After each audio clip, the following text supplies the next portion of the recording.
ഇൻസ്റ്റഗ്രാമിൽ അഹാനയുടെ പെയ്ഡ് സബ്സ്ക്രൈബേഴ്സിന്റെ എണ്ണം കുറയുന്നത് ചർച്ചയാകുന്നു. അഹാന തുടരെ സബ്സ്ക്രൈബേഴ്സിന് ലഭിക്കാൻ വേണ്ടി പോസ്റ്റുകൾ ഇടുന്നുണ്ട്. എന്നാൽ ഇതൊന്നും അഹാനയ്ക്ക് ഗുണം ചെയ്യുന്നില്ലെന്ന് നെറ്റിസൺസ് പറയുന്നു.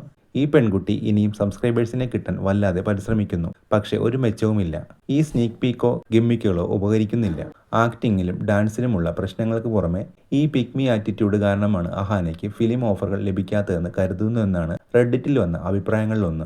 നിരവധി പേരാണ് ഇതേക്കുറിച്ച് ചർച്ച നടത്തുന്നത്. സബ്സ്ക്രിപ്ഷൻ പ്രൊമോട്ട് ചെയ്യുന്തോറും സബ്സ്ക്രൈബേഴ്സിന്റെ എണ്ണം കുറയുന്നു. അഹാനയുടെ കാര്യത്തിൽ സങ്കടം തോന്നുന്നു എന്നെല്ലാം കമന്റുകളുണ്ട്. എന്തിനാണ് അഹാന സബ്സ്ക്രൈബേഴ്സിനെ കിട്ടാൻ ഇത്രയും വെപ്രാളപ്പെടുന്നത്? യൂട്യൂബ് ചാനലിലൂടെയുള്ള വരുമാനം കുറഞ്ഞുവെന്നും ചോദ്യമുണ്ട്. യൂട്യൂബ് ചാനൽ ഇപ്പോൾ പഴയതുപോലെ സജീവമല്ല അഹാന. മിക്കപ്പോഴും പ്രൊമോഷൻ വീഡിയോകളാണ്. മലയാളികളായ പല നടിമാരും ഇൻഫ്ലുവൻസേഴ്സും ഇൻസ്റ്റഗ്രാമിൽ സബ്സ്ക്രിപ്ഷൻ തുടങ്ങിയിട്ടുണ്ട്. ഇവർക്കെല്ലാം ഒരുപാട് സബ്സ്ക്രൈബേഴ്സുമുണ്ട്. എന്നാൽ അഹാനയുടെ കാര്യം ഇങ്ങനെയല്ല. ആരാധകർക്ക് തോന്നുന്ന കൗതുകമാണ് സബ്സ്ക്രിപ്ഷന്റെ അടിസ്ഥാനം.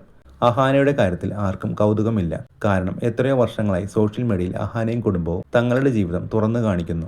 ഇത്രയേറെ അടുത്തറിയുന്ന ആൾ പെട്ടെന്ന് സബ്സ്ക്രിപ്ഷൻ തുടങ്ങിയാൽ ആർക്കും താല്പര്യമുണ്ടാകില്ലെന്ന് നെറ്റിസൺസ് പറയുന്നു. ഇനി സബ്സ്ക്രിപ്ഷൻ കൂടാനുള്ള വഴി വിവാഹമാണ്. വൈകാതെ അഹാനയുടെ വിവാഹമുണ്ടാകുമെന്ന് റിപ്പോർട്ടുകളുണ്ട്. വിവാഹ ദൃശ്യങ്ങൾ എക്സ്ക്ലൂസീവ് കണ്ടന്റാക്കിയാൽ സബ്സ്ക്രൈബേഴ്സ് കൂടാനിടയുണ്ടെന്നും വാദമുണ്ട്.